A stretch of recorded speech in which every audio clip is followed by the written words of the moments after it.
On Friday, the Metro Vancouver Mayors Council released their voters' guide for the provincial election, outlining each party's stance on the public transit system.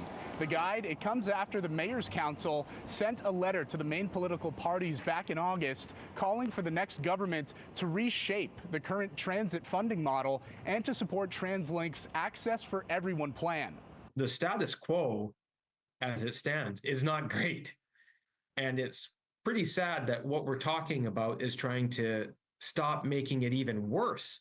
Where we need to get to is how do we make it better? Chair of the Mayor's Council in Port Coquitlam Mayor Brad West says he is happy with the response from each political party regarding the importance of transit in this provincial election. However, West says the current public transit system needs to change, and the glaring issue that needs to be solved after the election is the TransLink funding model. You can identify every single project in the region and say, hey, we're going to make sure that this gets built.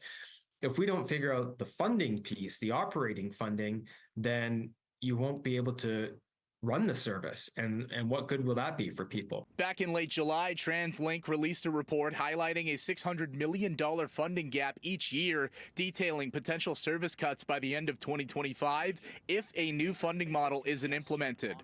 The BC NDP said they would commit to delivering the $3.4 billion Access for Everyone plan, but doesn't commit to creating a new funding model. While the BC Greens say they will invest over $1 billion in transit maintenance and service expansion. And the BC Conservatives said they will reform the current transit funding model and support expansion, but won't create a new fund. Mayor West adds while the transit in BC is a provincial issue, it's going to take all three levels of government to make significant change. The federal government can't just wash their hands of the decisions that they've made and the impacts that it's having.